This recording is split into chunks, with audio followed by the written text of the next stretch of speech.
Alors, bonjour à tous et bienvenue dans cette nouvelle vidéo dans laquelle on va continuer à s'entraîner pour le bac. Aujourd'hui, on va faire un petit peu de maths, on va corriger l'exercice numéro 3 qui est tombé en 2022 en métropole, donc ça sera un exercice de probabilité. Donc, le sujet sera en description, vous pouvez le télécharger pour l'avoir sous les yeux. Donc dans cet exercice, on s'intéresse à une entreprise dans laquelle il y a une formation, enfin un stage qui est proposé aux salariés pour pouvoir utiliser un nouveau logiciel et le stage est suivi par un quart des salariés de l'entreprise. On nous dit également qu'il y a 52% de salariés qui sont des femmes et parmi ces femmes, il y a 40% qui ont suivi le stage. Et puis on introduit deux événements, donc l'événement F, le salarié interrogé est une femme, et l'événement S, le salarié interrogé a suivi le stage. Donc, avant même de se lancer dans les questions, quand on a un exercice de probabilité avec des événements et des histoires de pourcentage dans l'énoncé, la première chose à faire, c'est de traduire, de convertir les pourcentages en probabilité. Donc là, le stage a été suivi par 25% des salariés, et bien ça veut simplement dire que P de S, donc l'événement le salarié a suivi le stage, est égal à 0,25. De la même manière, 52% des salariés sont des femmes, donc en termes de probabilité, ça va se traduire comme P de F est égal à 0,52. Et on nous dit aussi que parmi ces femmes, il y a 40% qui ont suivi le stage. Donc là, vu que c'est parmi les femmes, ça veut dire que c'est une probabilité sachant F. Et donc l'événement, c'est avoir suivi le stage. Donc là, on a P de S sachant F. Et donc ça, c'est égal à 0,40. Et ensuite, une fois qu'on a fait ça, on peut commencer à regarder les questions. Et la première question, c'est donner la probabilité de S. Donc bon, en fait, en récapitulant les informations sous forme de probabilité, on a déjà répondu à la question 1, puisque la probabilité de S, c'est 0,25, d'après les informations de l'énoncé. Ensuite, pour la question B, il faut recopier et compléter l'arbre de probabilité qui est donné dans l'énoncé. Donc, on a d'abord F, F bar, et puis ensuite SS bar et SS bar. Et donc là, on va juste reporter les probabilités qu'on connaît. Donc là, on sait que P de F, c'est 0,52. Donc la probabilité de l'événement contraire F bar, ça sera 0,48 pour que la somme des deux fasse 1. Et puis on sait que parmi les femmes, il y en a 40% qui ont suivi la formation. Donc là, on a 0,40. Là, encore une fois, pour que la somme fasse 1, on a 0,60 sur la branche de l'événement contraire. Ensuite, il faut montrer que la probabilité que la personne interrogée soit une femme ayant suivi le stage est égale à 0,208.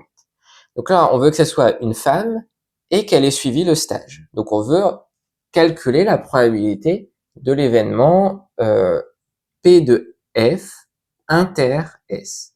C'est une femme et elle a suivi le stage. Et donc ça, si on utilise la définition des probabilités conditionnelles, ou même si on regarde en fait l'arbre qu'on vient de compléter, ici la branche P de F inter S, ça va correspondre au chemin qui est ici. Donc le chemin tout en haut. Et pour calculer la probabilité d'un chemin, il faut multiplier les probabilités des branches entre elles. Donc là, on va avoir P de F inter S qui est égal à P de F fois P de S sachant F. Et donc ça fait 0,52 fois 0,4. Et ça fait 0,208, autrement dit la valeur qu'on nous fournissait dans l'énoncé. Ensuite, dans la question suivante, on sait que la personne interrogée a suivi le stage. Il faut en déduire la probabilité que ça soit une femme. Donc là, on sait que la personne a suivi le stage. Donc, ça veut dire qu'on cherche la probabilité de quelque chose sachant S. Et là, l'événement auquel on s'intéresse, c'est le fait que ça soit une femme. Donc ici, en fait, on cherche à calculer la probabilité de F sachant S. Et donc, pour ça, eh bien, on peut revenir à la définition des probabilités conditionnelles. Et donc, ça va être égal à P de F inter S divisé par P de S. Et puis là, c'est gagné, puisque P de S, on le connaît depuis le début, et P de F inter S, on vient de le calculer. Donc, il n'y a plus qu'à faire l'application numérique, 0,208 sur 0,25. Et donc ça fait 0,832. Et pour la question suivante, on nous dit que le directeur affirme que parmi les hommes salariés de l'entreprise, moins de 10% ont suivi le stage, et il faut justifier cette affirmation. Donc là, encore une fois, la difficulté principale, c'est de traduire ce qu'on cherche en termes de probabilité. Donc là, c'est parmi les hommes salariés de l'entreprise. Donc on sait déjà que ce sera la probabilité de quelque chose, sachant qu'on s'intéresse aux hommes, donc sachant F bar. Et donc là, encore une fois, l'événement, donc ce sera le fait d'avoir suivi le stage. Donc en fait, on cherche à calculer P de S, sachant F bar. Et donc, encore une fois, là, on n'a pas énormément de possibilités pour essayer d'avancer. On va revenir à la définition des probabilités conditionnelles. Donc on va avoir P de F inter S divisé par P de F bar.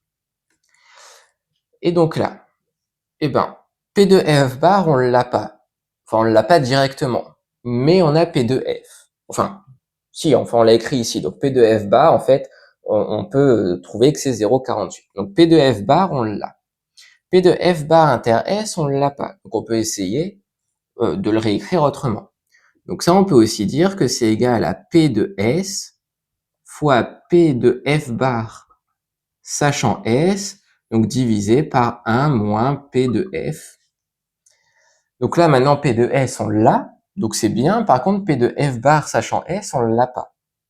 Mais bon, on a calculé juste avant P de F sachant S, donc l'événement contraire de F bar sachant S. Donc en fait, on peut dire que ça, c'est égal à P de S fois 1 moins P de F sachant S, divisé par 1 moins P de F. Et jackpot, on connaît tout. On connaît P de S, c'est 0,25. On connaît P de F sachant S, on vient de le calculer. On connaît P de F. Et donc, quand on remplace et qu'on fait l'application numérique, on obtient à la fin une valeur de 0,0875. Ce qui veut dire qu'il y a 8,75% des hommes salariés de l'entreprise qui ont suivi le stage. Donc, l'affirmation du directeur est bien correcte. Donc, dans la question 2, on introduit une variable aléatoire. Donc, pour ça, on prend un échantillon de 20 salariés de l'entreprise qui ont été choisis au hasard. Et puis, on introduit la variable aléatoire X qui correspondra au nombre de salariés qui ont suivi le stage de formation. Et donc, pour la première sous-question de cette partie, il faut déterminer la loi de probabilité suivie par la variable aléatoire X. Et donc là, si on reprend l'énoncé, eh bien, on reconnaît un schéma de Bernoulli, c'est-à-dire qu'on a la répétition d'expériences identiques et indépendantes qui n'ont que deux issues. Donc, soit le salarié a suivi le stage, soit il ne l'a pas suivi. Et donc là, quand on a un schéma de Bernoulli, ça correspond à une loi binomiale. Donc là, on sait que la variable aléatoire X, elle va suivre une loi binomiale et les paramètres de cette loi, ce seront donc d'abord le nombre de répétitions de l'expérience et puis la probabilité de succès pour une expérience. Donc là, c'est P de S et P de S, c'est 0,25. Ensuite, il faut déterminer à 10-3 près la probabilité qu'exactement 5 salariés aient suivi le stage. Donc là, en fait, on nous demande de calculer P de X est égal à 5. Et donc voilà, on applique simplement la formule de la loi binomiale. Donc on va avoir 5 parmi 20 fois 0,25 fois, puissance 5 fois 0,75. Donc le 0,75, il vient du 1 moins 0,25, puissance 15, et le puissance 15 vient du 20 moins 5. Et donc, quand on tape à la calculatrice, eh bien ça fait 0,202. Ensuite, on nous propose un programme. Et ce programme, il est écrit en langage Python. Il fait intervenir une fonction binomiale INP. Et on nous dit que cette fonction, elle renvoie la valeur de la probabilité P de X égale I pour une loi binomiale de paramètres N et P. Donc, si on regarde le script qui est proposé, donc on a une fonction qui s'appelle proba et qui prend en paramètre K. On initialise d'abord une variable P et on met sa valeur à 0 pour commencer. Et ensuite, on rentre dans une boucle pour, et on va faire cette boucle pour toutes les valeurs entières entre 0 et k. Donc, soit 0, entre 0 et k inclus, ou entre 0 et k plus 1, avec k plus 1 exclu. Et qu'est-ce qu'on fait dans cette boucle? Eh bien, on calcule binomial de i 20, 0, 25, ce qui correspond en fait à la probabilité p de x est égale à i, et puis on l'ajoute à p. Donc, ce qui veut dire en fait que là, on nous demande de déterminer donc la valeur lorsqu'on exécute proba de 5. Donc en fait, parce que ça va calculer donc p de x égale 0, donc quand i va valoir 0 dans la boucle. Ensuite, ça va lui ajouter p de x égale 1, plus p de x égale 2, plus p de x égale 3, plus p de x égale 4, plus p de x égale 5. Donc, autrement dit, ça va envoyer p de x plus petit que 5. Et donc, si on calcule ça avec une calculatrice, on obtient 0,617. Ce qui veut dire que la probabilité qu'au plus 5 salariés parmi les 20 aient suivi la formation est égale à 0,617. Et puis ensuite, il faut déterminer, toujours à 10-3 près, la probabilité qu'au moins 6 salariés dans l'échantillon de 20 aient suivi le stage. Alors, donc ça, c'était la question 2C, donc on en est à la 2D.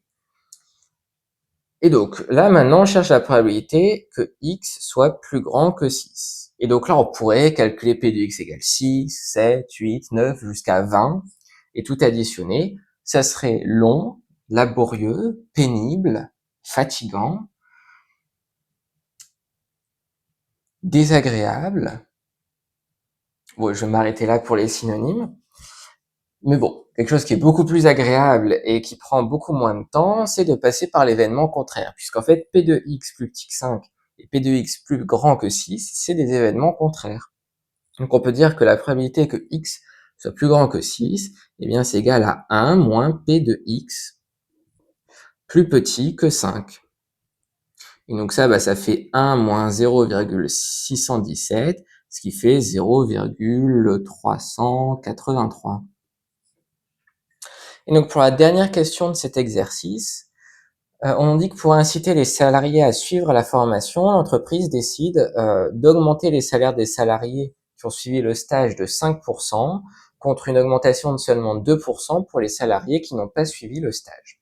Et donc, il faut déterminer le pourcentage moyen d'augmentation des salaires de cette entreprise dans ces conditions. Alors donc d'abord, il faut qu'on fasse une hypothèse supplémentaire, c'est que on va considérer que les salariés ont tous le même salaire avant l'augmentation. Parce que si c'est pas le cas, en fait, en fonction de la répartition et de la distribution des salaires, en fait, le pourcentage moyen d'augmentation peut varier. Donc, il n'y aurait pas il n'y aurait pas de bonne réponse. Tandis que si on suppose que tous les salaires avant l'augmentation sont les mêmes, ce qui est peu probable, mais on va quand même le supposer, alors dans ce cas-là, on peut vraiment aboutir à un pourcentage moyen d'augmentation. Et donc pour ça, en fait, on peut introduire une nouvelle variable aléatoire, par exemple, qu'on appellerait y, et qui correspondrait au facteur multiplicatif correspondant à l'augmentation des salariés. Donc là, en fait, y pourrait prendre deux valeurs,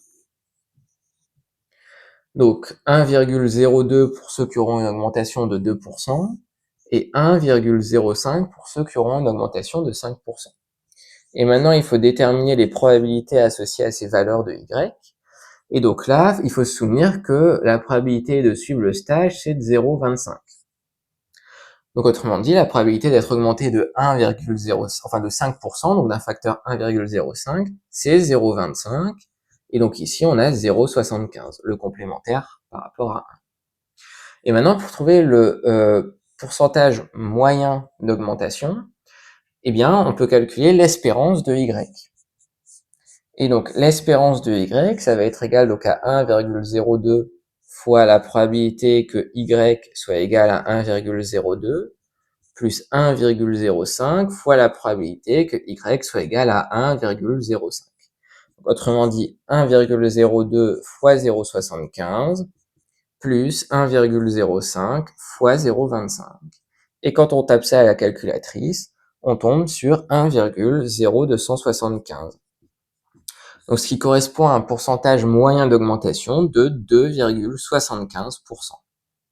Et donc, c'était la dernière question de cet exercice, donc on va s'arrêter là pour cette vidéo. J'espère qu'elle vous aura été utile d'une manière ou d'une autre. Si c'est le cas, vous pouvez vous abonner à la chaîne et puis laisser un j'aime à la vidéo. Et puis, je vous dis à très vite pour une prochaine vidéo.